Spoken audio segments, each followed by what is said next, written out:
하청 특강 시간을 마련하였는데요. 연자를 간단하게 소개해드리겠습니다. 이덕일 소장님은 숭실대학교 사학과에서 학사, 석사, 박사학위를 하셨고 현재 대한민국 강단사학계에 아직 남아있는 이 식민사학을 타파하기 위해서 가장 치열한 학문적 논쟁을 벌이고 있는 대표적인 사학자입니다. 자, 박수로 맞이해 주십시오.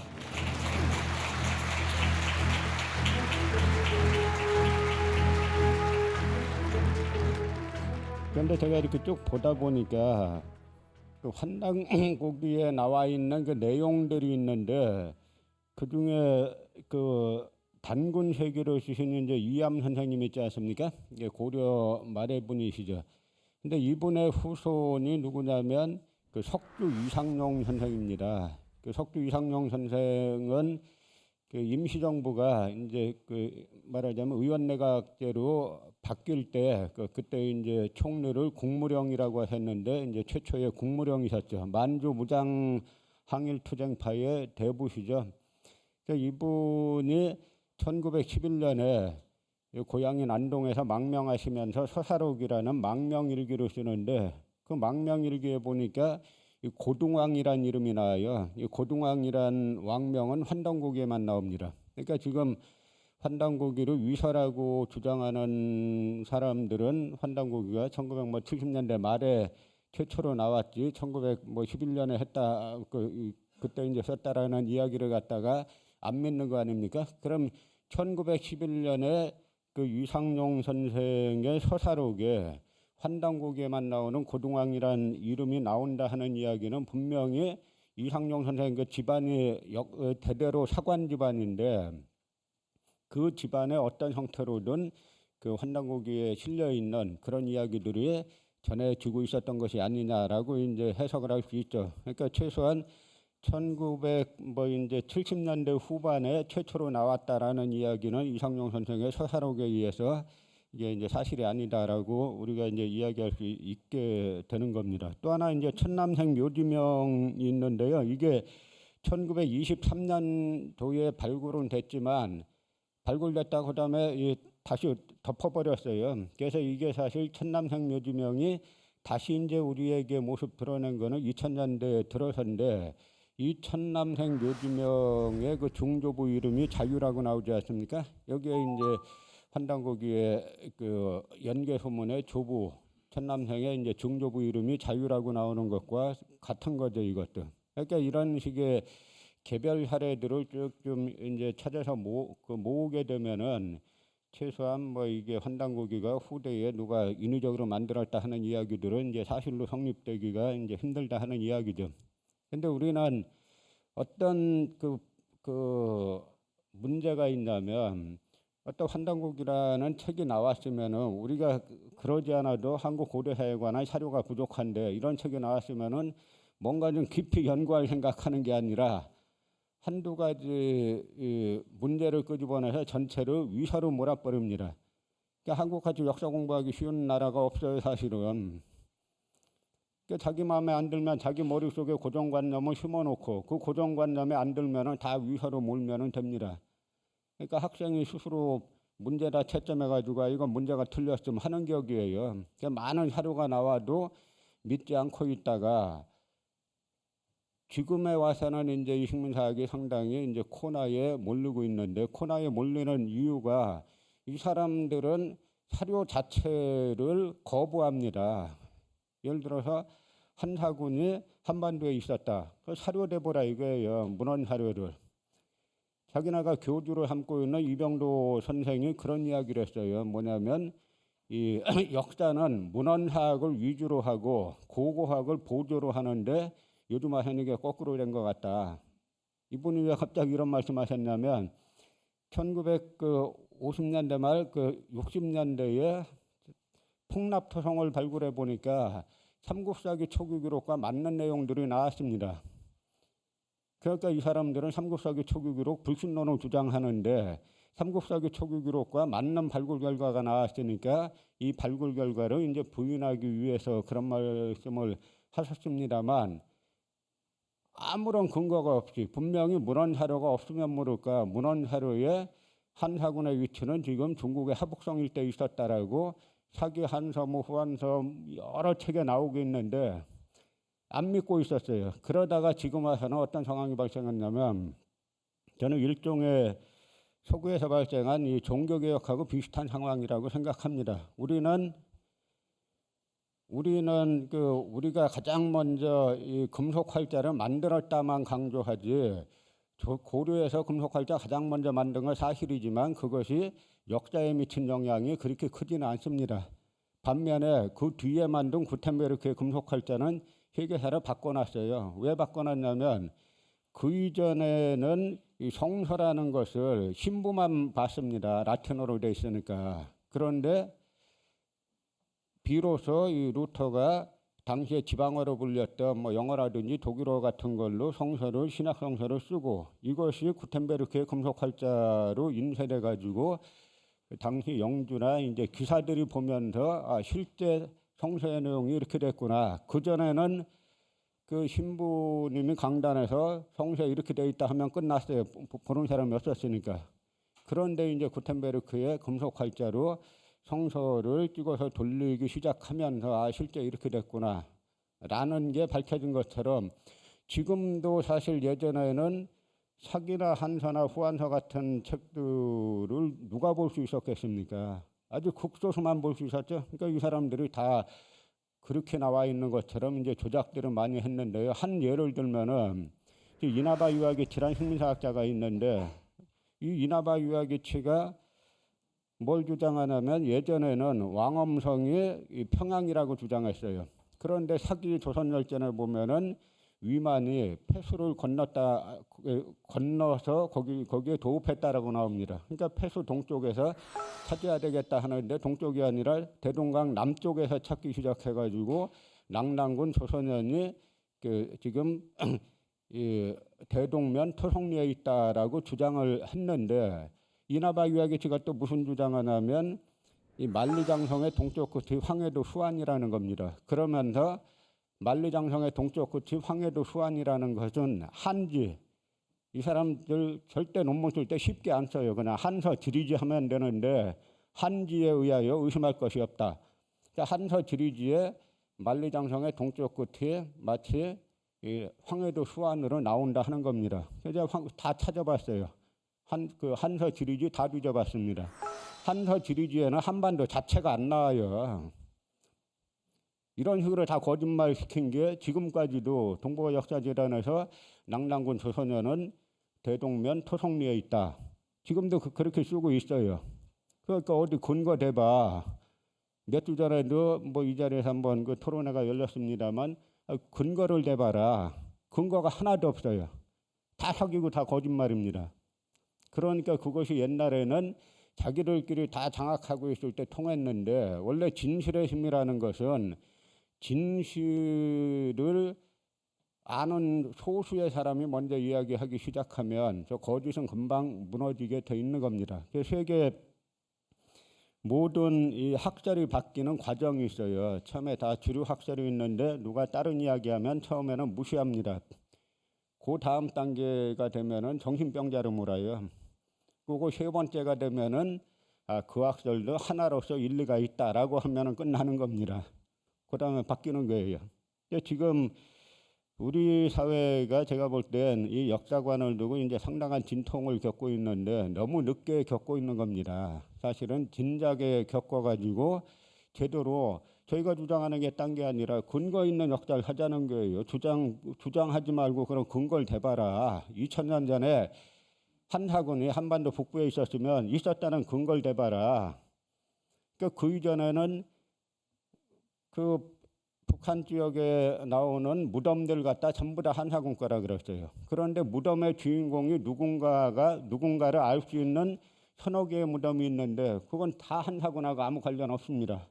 그러면 이름표 단 누군지 알 수 있는 거는 한사군과 아무런 관련이 없고 누군지 모르는 거는 전부 다 한사군 거고 말 자체가 안 되는 이야기죠. 그래서 이제는 우리는 역사 연구를 하면 할수록 우리는 분리할 게 하나도 없어요. 역사 연구를 우리는 열심히 하면 중국에선 동북공정에 디귿자를 못 꺼내게 돼 있습니다. 너희 사료에 바로 하북성까지 고조선 강역이라고 돼 있지 않느냐. 일본도 마찬가지죠.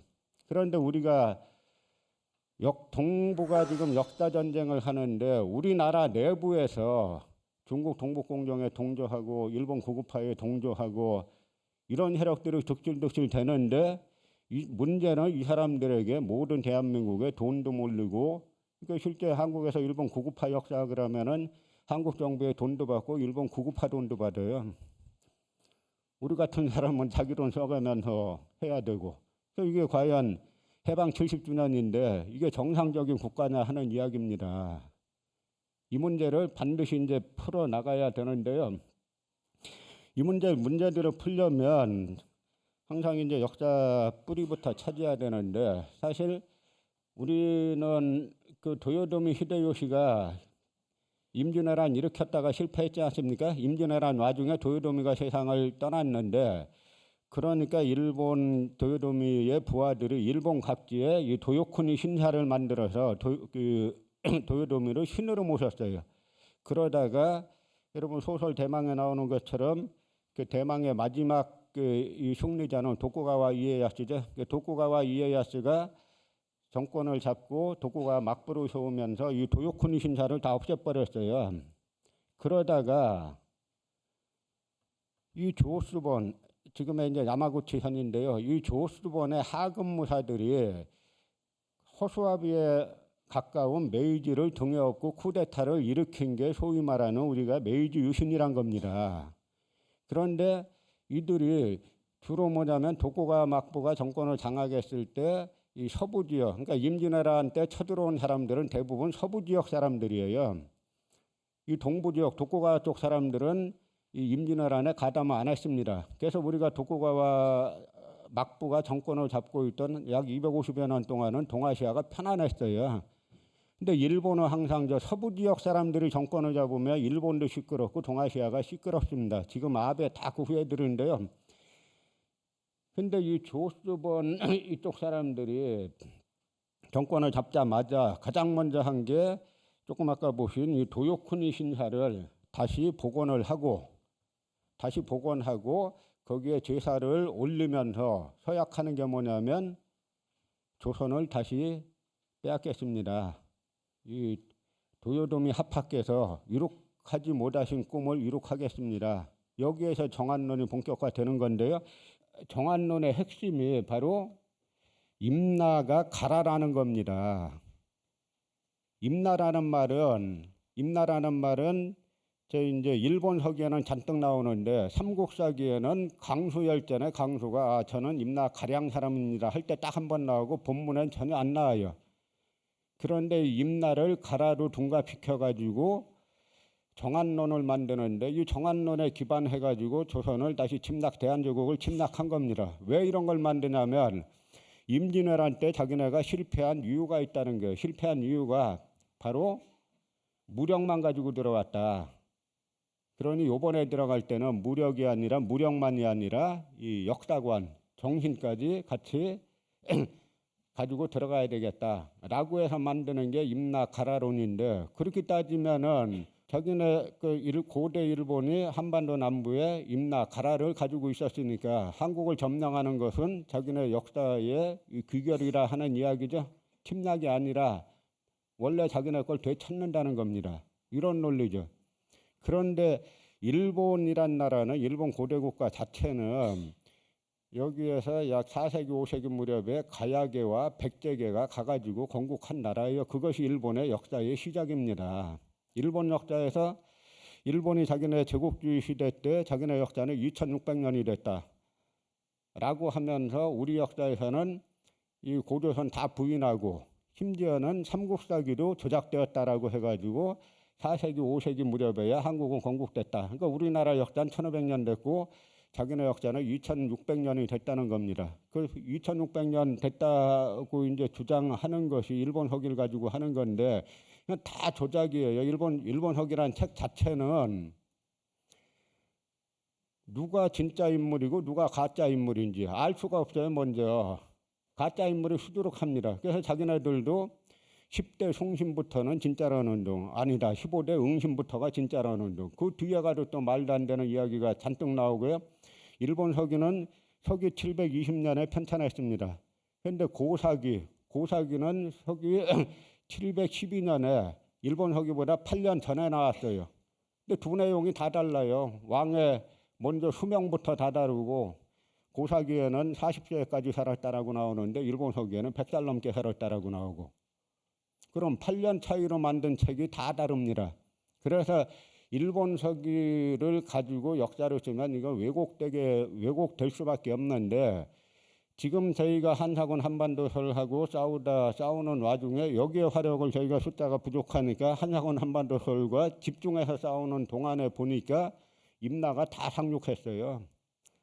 그래서 지금은 이 사람들이 보니까 임나 이 역사가 있는데 처음에 저기 보시는 대로 나가미치오가 처음에 임나 가라 김해라고 주장했어요. 그러다가 이마니시류가 걸 갖다가 경상북도 고령으로 끌어올렸다가 나중에 이 시야마시 야스카지란 총독부에 있던 이 학자가 이 패전 후에 임나 흥망사를 쓰면서 이게 임나가 충청도미 전라도까지 장악했다 이렇게 써놨어요. 그런데 요즘 학자들 논문 찾아보면은 뭐가 일본 서기만 나오는 뭐 비리가 전주라는 둥, 뭐 나주라는 둥 다 왔어요. 거기까지. 저 시야마시 야스카즈가 1949년에 임나 흥망사를 왜 쓰냐면 패전으로 일본 사람들이 희리에 젖어 있지 않습니까? 여기 우리는 다시 점령할 것이다. 걱정하지 말아라. 라고 하는 정치 선전으로 임나 흥망사를 49년에 썼는데 이게 지금 국내에 상륙해가지고 귀설 떨치고 있어요. 그러니까 이거 주장하는 사람들이 우리나라는 학교에서 잘 먹고 잘 삽니다. 각종 동북아 역사재단 이사도 되고 한일 공동 역사 연구위원회 한국 측 위원이 되고 그렇게 잘 먹고 잘 사니까 젊은 학자들이 한국에서는 저런 역사관은 가져야 잘 먹고 잘 사는 모양이구나. 학자로서 성공하는 모양이구나. 이렇게 돼가지고 임나 논문 요즘 보면 한번 찾아보세요. 검색 인터넷 해보시면은 뭐가 전라도까지 다 왔어요 지금. 그래서 이제는 한사군 한반도설뿐만 아니라 이제 이 부분에도 그 임나 부분에도 이제 화력을 좀 이제 쏟아야 되겠다라는 생각이 드는데요. 여러분도 아시는 분 아시겠지만 대한민국 세금으로 동북아 역사 지도 47억 원을 들여서 만들었는데 이 사람들이 대한민국 국민 세금 가지고 호텔에서 숙식하면서 나눈 대화록 일부가 흘러나왔습니다. 거기 보면은 이 지도 책임자라고 할 수 있는 이 양반은 뭐라고 하냐면 동아시아 문화 지도를 제시하여 고조선의 특별성을 약화시키자. 대한민국 세금 가지고 지도를 만들면서 고조선의 동아시아 문화 지도를 제시하여 고조선의 특별성을 강화시키자. 이렇게 말해야 정상이죠. 고조선의 특별성을 약화시키자. 대한민국 국민 세금 가지고. 그다음에 부여의 범위는 훈춘 중심으로 해서 작게 표시하자. 부여의 범위는 훈춘 중심으로 해서 크게 표시하면 안 됩니까? 작게 표시하자.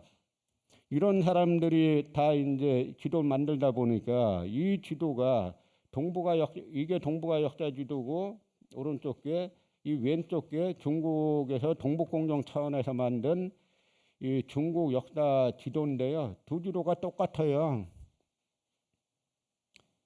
표절한 겁니다. 이 동북아 역사 지도가 중국 동북공정 지도로 표절했는데 중국에서 그럼 저거 갖다 야 우리 거 표절했으니까 저작권료 내놔 할 수 있을까요? 없을까요? 못해요. 왜 못하냐면 원저자는 조선총독부예요. 그래서 이게 저작권이 도대체 조사하다 보면 어디에서 시작해서 어디로 왔는지. 그런데 지금 이 나라는 광복 70주년에 이 지도를 대한민국 국민 세금 갖고 버젓이 만들지 않았습니까? 저희 같은 사람이 없었고 이 국회에 동북아 역사회국 투기가 없었으면 이 지도 가능될 판이었어요. 그런데 이 사람들이 만든 지도 보면 조조가 세운 위나라가 경기도까지 다 먹었습니다. 여러분 조조가 경기도까지 왔단 말씀 들어보셨어요?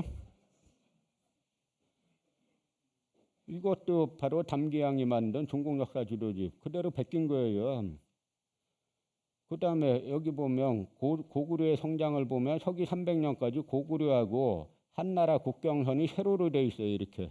이 세로 국경선을 보면은 먼저 산맥이 저 위에 천산 산맥이 있고 그다음에 장백 산맥이 있고 우리 이 압록강 남쪽 내려오면 낭림 산맥이 있고 강으로 치면은 저 북쪽에 혼강이 있고 압록강이 있고 청천강이 있고 대동강이 있고 아니 고대 국경이라는 게 항상 어떻게 막힙니까? 이 강이나 산맥으로 자연스럽게 국경이 형성되게 돼 있죠. 이 지도에 따르면은 산맥을 서너 개씩 세로로 자르고 큰 강을 서너 개 세로로 잘라서 국경했다는 거예요. 그래서 동북아 역사재단 저 지도 제작 책임자하고 동북아 특위에서 한번 토론한 적이 있었는데 제가 물어봤어요. 이 세로 국경선의 사료적 근거가 뭡니까? 그러니까 삼국사기라는 게. 그래서 제가 아니 지금 바로 인터넷에 삼국사기 원문 다 확인할 수 있습니다. 삼국사기 어느 왕, 고구려 어느 왕 몇 년도에 그렇게 나옵니까? 그러니까 지금 갑자기 생각이 안 납니다. 안 나긴 뭘 안 나요. 다 거짓말이니까 그렇지. 역사학이 아니에요. 그 왜 이렇게 했느냐? 여기에다가 한반도 북부에다가 한사군을 갖다 놓다 보니까 고구려가 이 요동반도 다 차지하고 있으면은 한사군하고 이 연결이 끊어지는 거예요, 중국하고. 그러니까 억지로 연결하기 위해서 세로국경선을 해놨는데 저 세로국경선이 뭐냐면 중국에서 동북공정 차원으로 주장하는 만리장성선이에요, 저게. 그런데 더 큰 문제는 뭐냐면 중국에서 이 처음에 동북공정할 때 우리 눈치 좀 보다가 요즘 조금 진행되는 거 보니까 한국 역사학계가 다 자기네 편인 거예요. 중국 동북공정. 그러니까 중국이 요즘 동북공정 가지고 별로 크게 안 떠들지 않습니까? 왜 그러냐면 여기서 다 해주는 겁니다. 동북아 역사재단은 중국 동북공정 한국 지부예요. 일본 구급파 한국 지부고. 그러다 보니까 중국에서 이제 자신감을 갖고 2012년에 미 상원에다가 문서와 지도를 냈어요. 이 중국과 조선, 중국과 북한 사이의 변경의 변화에 관하여라고 해가지고 북한 지역이 다 자기네 거였다는 그 문헌과 지도를 동북공정 지도를 미 상원에 냈습니다. 그랬더니 미 상원에서 한국 정부에다가 당신네 한국 정부의 견해는 뭡니까라고 물어봤어요. 미국의 의도는 뭐겠어요? 중국이 여기저기 지금 막 분쟁 많이 일으키죠. 그러니까 저걸 반박하는 내용을 좀 해달라고 미 상원에서는 사실상 그런 목적 가지고 한국 정부의 견해를 물어봤는데 한국 정부에서는 어떻게 했냐면 외교부 통해서 동북아 역사재단을 통해서 당시 동북아 역사재단 이사장하고 저 지도 책임자하고 외교부 고위 관료하고 미 상원에 가서 이 지도 갖다 줬어요. 그러니까 지금 북한 유사시에 중국이 북한 강역 차지하고 제가 문서로는 못 봤지만 말로 많이 들었습니다. 중국이 북한 유사시에 북한 지역을 갖다가 동북 사성으로 만들려고 한다. 여러분도 들어보신 분 계실 거예요. 그럼 그런 상황 되면은 지금 우리가 할 말이 없어요. 중국에서 한국 정부에 맞다라고 보내왔지 않느냐. 뭐라고 할 겁니까? 이런 문제 제기에도 그냥 조용한 나라예요. 그나마 저 지도 제작 자체가 현재 중단된 게 대사건이란 대사건입니다. 예전 같았으면 자기네들끼리 파티하고 이런 매국 지도 만들어 놓고 파티하면서 막 장관들 나서 촉사하고 막 난리 쳤을 거예요. 그러나 현재 이런 것이 이제 알려지면서 그나마 이제 지도 제작이 중단됐는데 여기 보면은 4세기인데 300년까지니까 4세기인데 한반도 남부에는 신라 백제도 없어요. 신라도 없고 백제도 없습니다. 삼국사기 불순론에 따라서 다 지워놓은 거예요. 일제강점기 때문에는 그냥 일본 돈 받아갖고 잘 먹고 잘 살라고 했다라고 할 수 있는데 해방 70주년 되도록 이러는 이유 저희 연구소 멤버 중에 의사 한 분이 있는데 그분에게 그랬어요. 좀 유능한 정신과 의사 몇 명을 좀 이렇게 모셔와가지고 이거는 집단 정신병리학적으로 봐야지 학문적 차원으로는 이게 설명할 수가 없어요. 이 독도로 빼놨습니다. 그래갖고 독도로 왜 빼놨냐 하니까 실수입니다. 8년 동안 만들었어요. 지도를 60여 명의 학자가. 그럼 60여 명의 학자들이 8년 동안 모여서 대한민국 국고로 지도 만들면서 독도가 왜 없습니까? 안 했다 하는 얘기가 납득이 가세요? 여기 보면은 여기에 이렇게 우산국만 그려놓고 독도 빼놨죠. 여기 보면은 박스 처리를 했는데 박스 처리하고 이 울릉도 그려놓고 독도 빼놨어요. 일관되게 빼놨어요. 이거는 이제 고려 때고 이거는 조선 때고 대한제국 때고 일관되게 독도를 주었습니다. 그래서 제가 매국의 역사학 어디까지 왔나라는 책에서 저걸 비판했더니 누가 또 인터넷에서 똑편 사람이 저를 갖다 사기쳤다라고 또 막 하는 내용을 올리면서 자세히 보면 독도가 있다는 거예요. 한번 나오셔갖고 자세히 한번 보세요. 독도가 나오나. 그건 뭐냐면 이 방식이 GPS 방식이라는 건데 GPS는 컴퓨터에서 찍듯이 그냥 찍는 겁니다. 이 독도가 우리 거로 표현하려면 자세히 보면은 이렇게 표시했듯이 표시를 해야 되는데 전혀 이제 표시 안 해가지고 자세히 보면 희미한 점 하나 보일 수가 있죠. 그게 표시했다는 거예요. 그러니까 이 나라 세금을 가지고 왜 이렇게 하느냐라고 하는 건데요. 이게 이유가 있어요. 이 지도 책임자가 이 동북아역사재단에서 독도연구소 소속 연구위원이었는데 삼국사기의 우산국 기사를 읽어보면 곧 신라의 우산국 정벌로 독도가 우리 영토로 편입되었다는 출발점이 그리 명확하지 않음을 알 수 있다. 삼국사기에는 우산국은 명주의 정동쪽 바다에 있는 섬으로 혹은 울릉도라고도 한다. 땅이 사방 백리인데 지세가 험한 것을 믿고 항복하지 않았다고 나와 있는데 여기에서 우산국은 울릉도일 뿐 어디에도 우산국이 울릉도와 독도로 포괄했다는 이야기는 없다. 이 사람 논리에 따지면 지금 대한민국에서 우리나라 헌법에 이 부속도서가 몇 개입니까? 몇천 개 되죠? 3,300개인가 되는데 그건 우리 영토 하나도 없어요. 그냥 딱 나와 있는 울릉도 모든 섬 이름을 다 적어야 된다 하는 이런 식의 논리죠. 이 사람이 또 뭐라고 쓰냐면 독도 문제에 관한 글을 읽다 보면 모든 문제는 독도는 우리 땅 노래 가사같이 일목요연하고 간단 명료해 보인다. 마치 신라의 우산국 정벌 이래 독도가 우리 땅이라는 말은 주장이 아니라 진실인 것처럼 보인다. 독도가 우리 것일까? 독도 문제가 되풀이되는 것은 명백한 진실을 왜곡하고 독도를 빼앗으려는 일본의 음흉한 음모일까? 사실은 그렇지 않다. 독도가 우리 것이 아니라는 내용의 글을 공개적으로 썼어요. 그럼 이 사람이 이 글을 쓰는 게 자기 출세에 도움된다고 생각해서 썼겠어요? 줘야 된다고 생각해서 썼겠어요? 이런 글들을 갖다가 공개적으로 씁니다. 공개적으로 쓰는데 사실 한국 국민 중에 독도가 우리 거라는 주장을 일목요연하게 2개 이상 될 분들 별로 없어요. 안 배워왔어요. 그냥 노래 가사 가지고 스스로 습득했을 뿐이지 독도가 우리 땅이라는 논리 별로 안 가르쳐 왔어요. 왜냐? 저런 사람들이 독도 문제를 전담하고 있는 겁니다. 그런데 올 초에 일본 수상 아베가 특별 예산을 편성해서 뭘 했냐면 일본의 초등학교부터 독도 교육을 시켜라. 그래서 외국 나가서 외국인을 만났을 때 독도가 일본 땅이라는 논리를 조목조목 설파할 수 있게 시켜라라고 해가지고 일본의 현직은 특별 예산 만들어서 초등학생부터 독도 문제를 설명하고 있어요. 그런데 우리는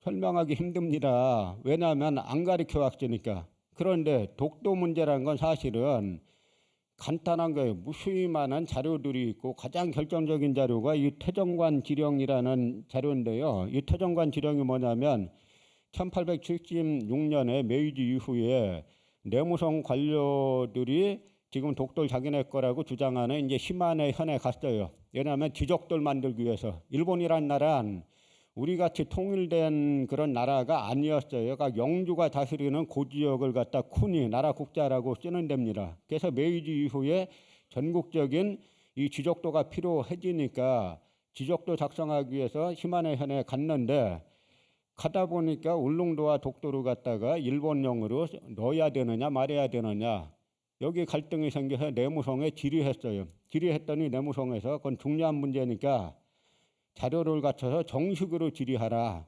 그래서 이 사람들이 자료를 갖춰서 정식으로 질의를 했습니다.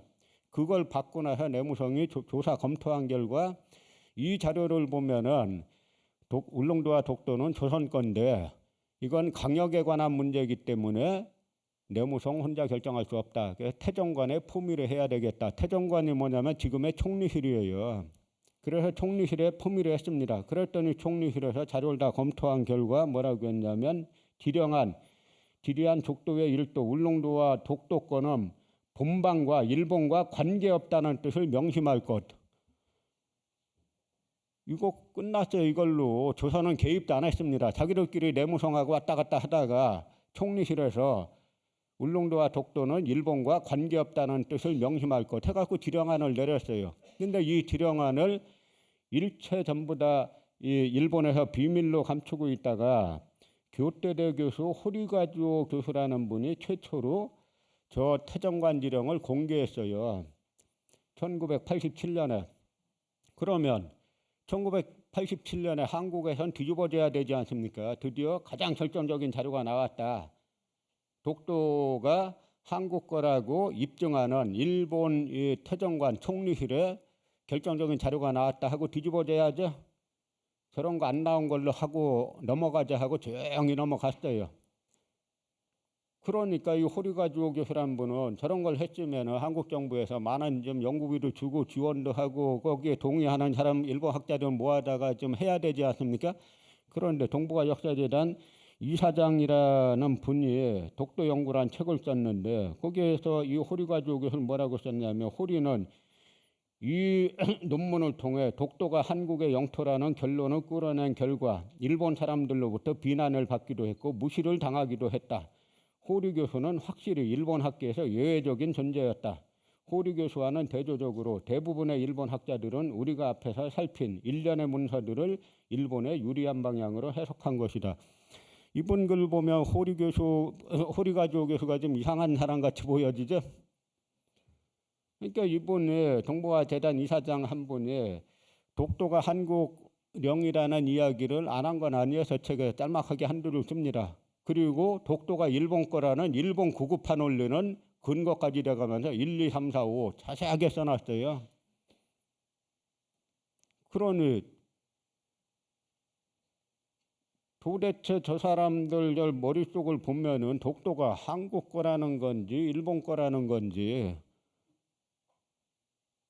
호리가주오 교수 같은 분은 당연히 일본에서 독도가 한국령이라고 주장하는 결정적인 논문을 썼으니까 일본 내에서 당연히 평가가 안 좋지 않겠습니까? 일본 고급파들에게. 근데 여기 써놓은 게 호리 교수는 확실히 일본 학계에서 외적인 존재였다. 그럼 일본에 누가 제2의 호리가주오가 나오겠습니까?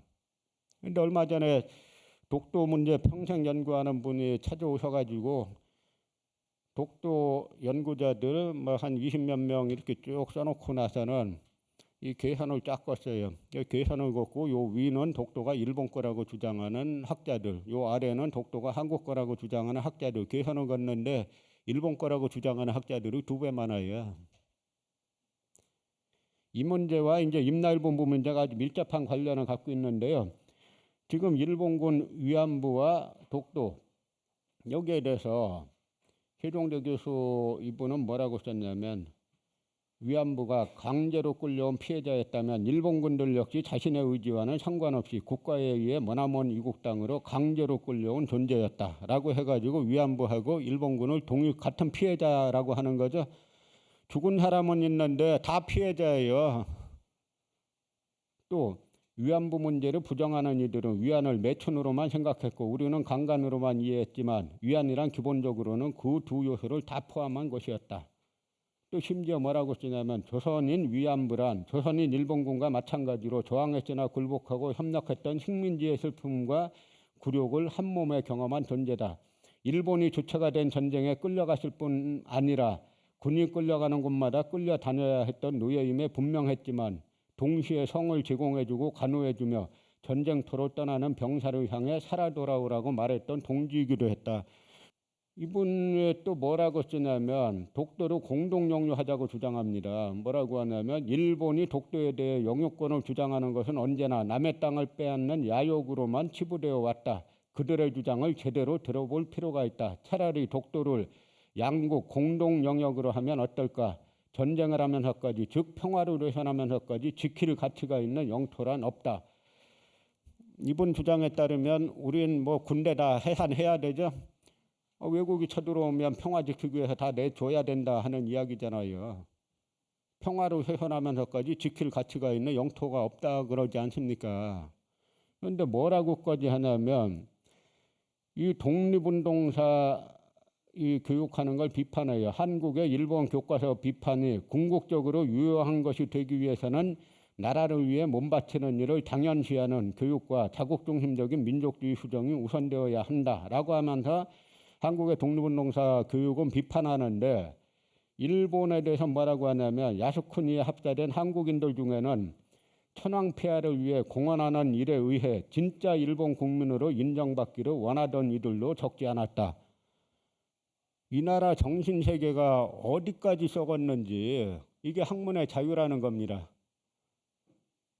프랑스에서 유럽에서 진짜 학문의 자유를 누리지만 나치 찬양하거나 미국에서 KK란 인종차별 이거 하는 걸 하면은 처벌받죠?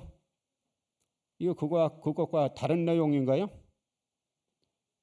그래서 21세기에 임날본부가 재상륙했습니다. 이거는 일본의 이제 구구파들이 만든 이 후소사 교과서인데 후소라는 뜻은 해가 뜨는 나라 그런 뜻이에요.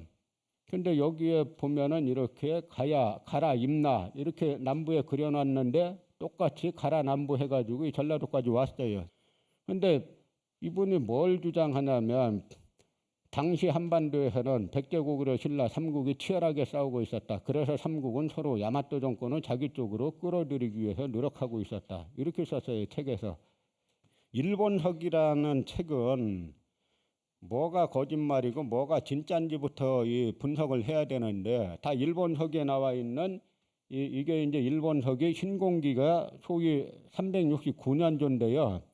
이 기록을 근거로 임나가 한반도 남부를 지배했다라고 주장하는 겁니다. 그래서 신공왕후는 이렇게 해가지고 이 369년에 이 가라 칠국을 점령해서 거기에 임나를 세웠다라고 하는 건데 삼국사기에는 이 369년에 무슨 일이 있었다라고 말하냐면 이때가 바로 근초고왕 24년입니다. 이때 근초고왕은 고구려 고구권왕이 보병과 기병 2만 명을 거느리고 치양에 와서 주둔하면서 군사를 나누어 민호를 약탈했다. 그래서 근초고왕이 태자에게 군사를 주어 지름길로 치양에 이르러 급하게 습격하여 이를 쳐부수고 5천여 명의 포로를 잡고 그 포로들을 장병들에게 나누어 주었다.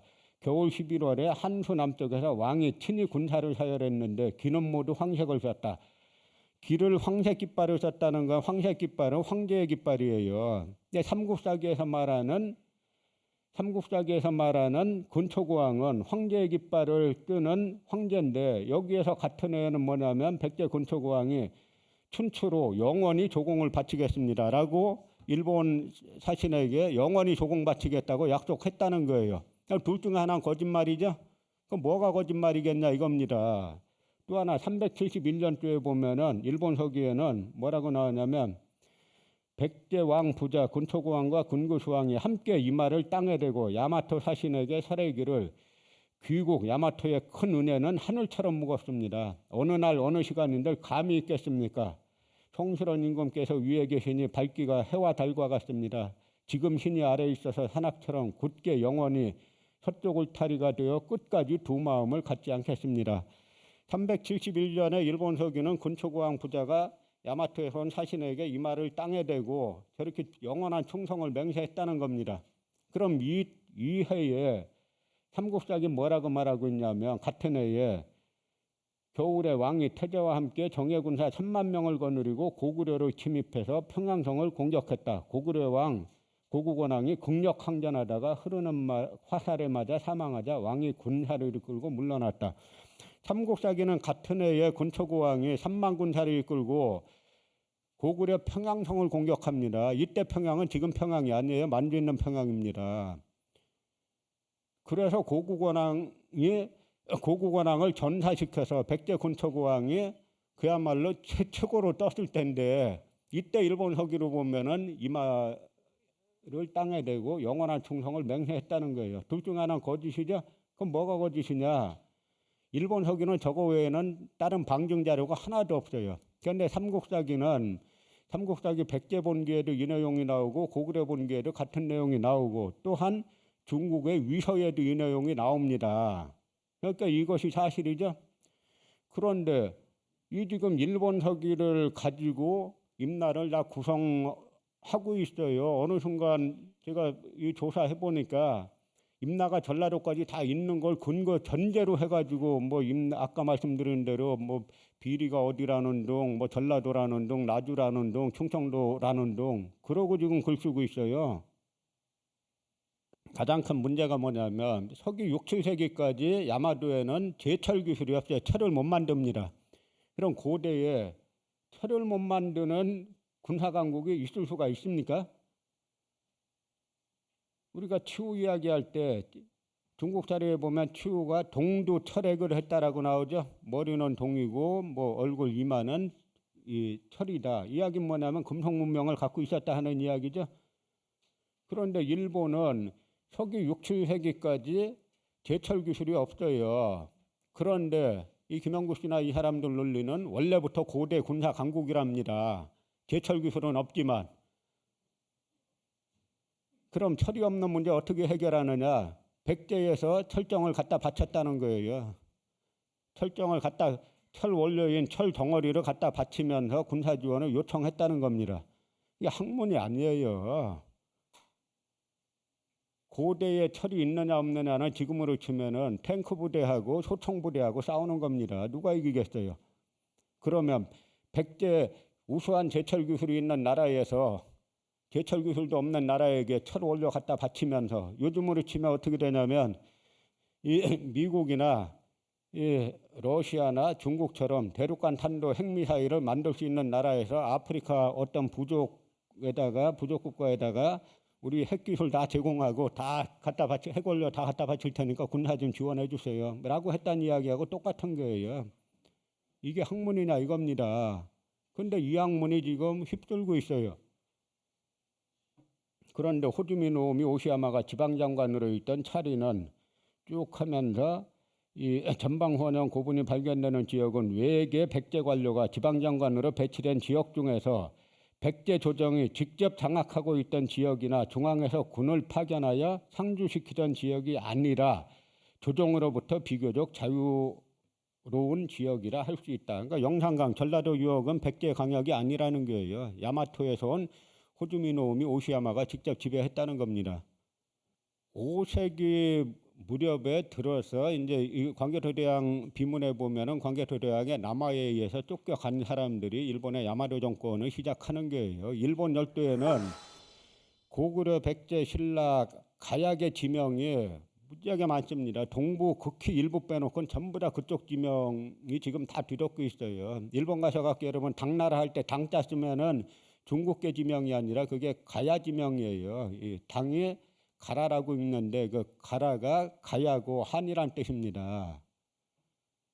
또 일본 가셔가지고 흰백자에 나무목자 백목이란 지명이 있으면 많아요. 일본에. 그거는 신라란 뜻이에요. 이 백목도 희락이고 신라도 희락입니다. 고구려계 지명, 백제계 지명 엄청 많아요. 그 많은 이유는 여기 고구려, 백제, 신라, 가야계 사람들이 가가지고 일본의 국가 건설이 시작되는 거예요. 근데 이 사람들은 거꾸로 이쪽 사람들이 와가지고 한반도 남부에 임나를 설치했다라고 주장하는 게 지금 다시 조선 총독부에서도 김해에서 경상북도까지로만 끌어올렸는데 지금 전라도 충청도까지 왔어요. 이게 아까 말씀드렸다시피 한국에서는 저런 역사관을 갖고 있어야 잘 사는구나라고 해가지고 이게 뭐라고 쓰냐면 한편 웅략기 2년에는 백제가 파견한 지진원이 장차 천황이 부르려는 것을 어기고 석천손과 음란한 짓을 하였으므로 천황이 그를 화형에 처한 것으로 되어 있다.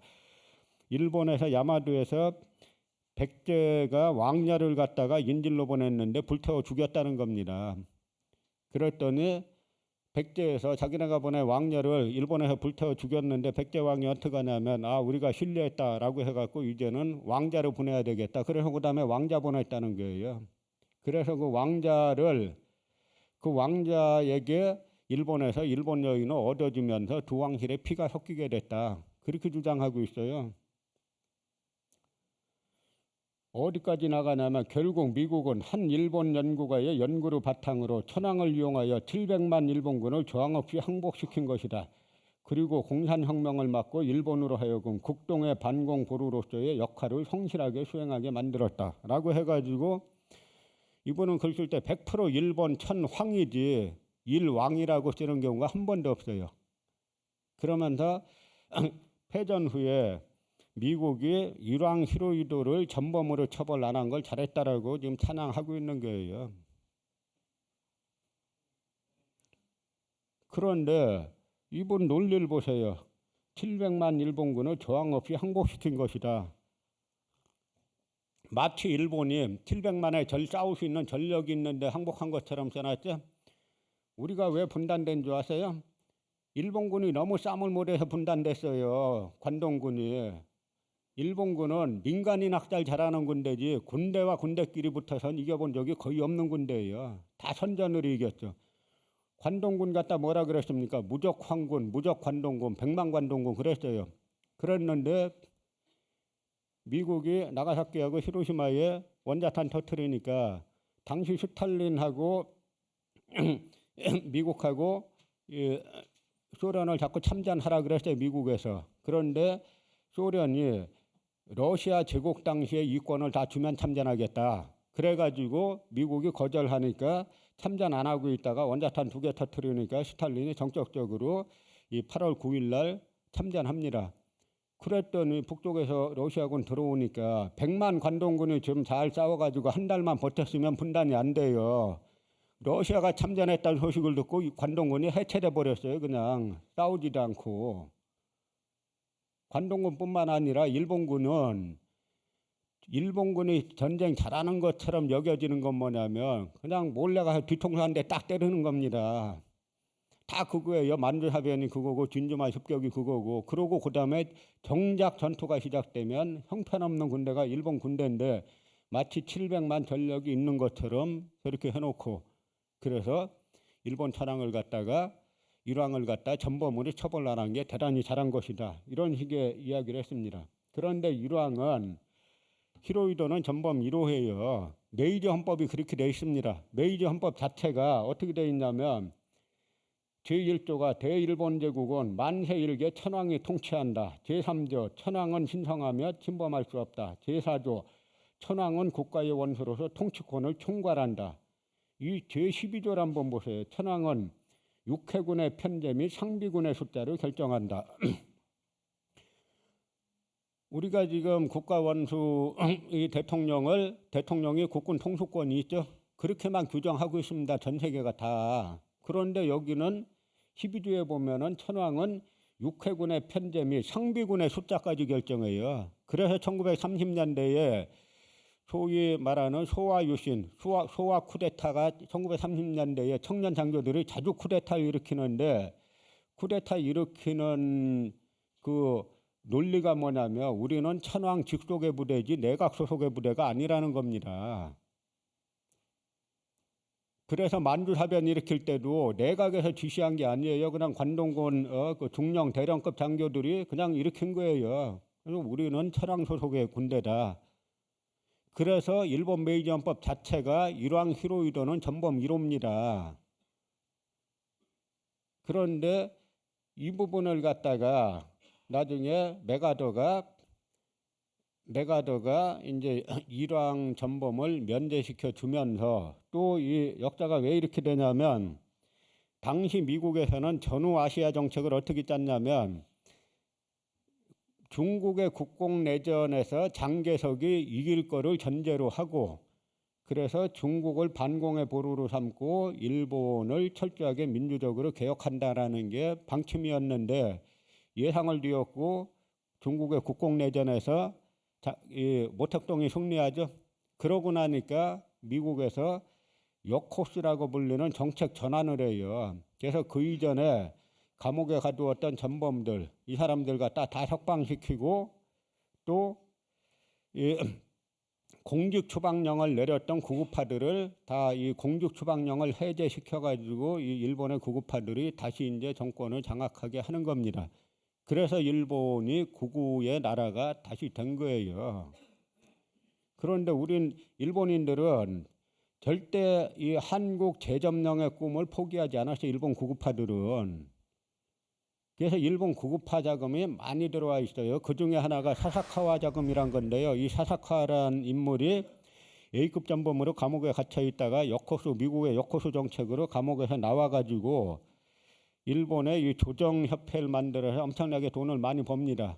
그래 놓고 나서 거기에서 이 펀드를 만든 게 이 자펜 파운데이션이라고 이 일본 재단이란 이걸 만드는데 한 10여 년 전에 이 재단 돈이 국내에 아주 유명한 사립대학에 100억이 들어왔어요. 그래서 그 사립대 내에 그 일본 구급파 그 하는 이 위원회가 있었고 그 대학 총장이 위원장이 되고 일본에서 구급파가 와가지고 상주했어요.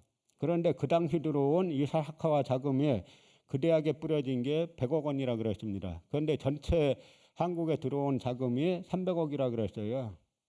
나머지 200억은 어디 갔느냐 하는 겁니다. 이 사람들이 그 자금 쓸 때 과학 연구하라고 돈 주겠어요? 의학 연구하라고 돈 주겠어요? 어디 주겠습니까? 다 인문사회 이쪽에 주는 거죠? 그러니까 이 나라에서는 지금 저런 역사관을 하면은 돈 들어오는 데가 많아요. 지금 일본이 저렇게 독도 도발을 하고 지금 임나 교과서에서 다 사라졌다가 올해 일본에서 거민정 교과서에 임나 내용이 8종 중에 4종이 다시 들어갔어요. 임나일본부가. 지금 일본 구급파들은 전혀 이 한국 점령 계획을 포기하고 있지 않습니다. 그래서 이제는 제 마지막으로 어떻게 할 것인가. 우리가 지금 우리 사회 가장 큰 문제가 역사관이 다 죽었어요. 이 역사관 다시 살리지 않으면은 독립운동가들이 대부분 역사학자였어요. 아까 석두 이상용 선생 역사학자였죠. 배감 박은식 선생 역사학자죠. 성재 이시영 선생 또 역사학자입니다. 단재 신초 선생 다 역사학자죠. 역사학에서 독립운동의 논리가 나왔어요. 그런데 지금 이런 역사관 속에서 나라가 다시 위기에 빠지면은 누가 독립운동 하겠습니까? 지금 우리나라는 근본적으로 한번 이 역사관의 뿌리를 바꾸지 않으면 저는 이 나라와 이 민족이 없어질 수도 있다라고 생각하고 있습니다. 여러분들께서 그렇게 되지 않도록 열심히 이제 노력하고 계시고 하니까 앞으로 이제 상황이 좋아지지 않겠나라고 생각하고요. 저희의 가장 이제 큰 힘은 많이 알리는 거예요. 이제 사실 우리나라에서 정치하거나 보통 하는 분들이 사실은 만나보면 다 애국심이 있어요.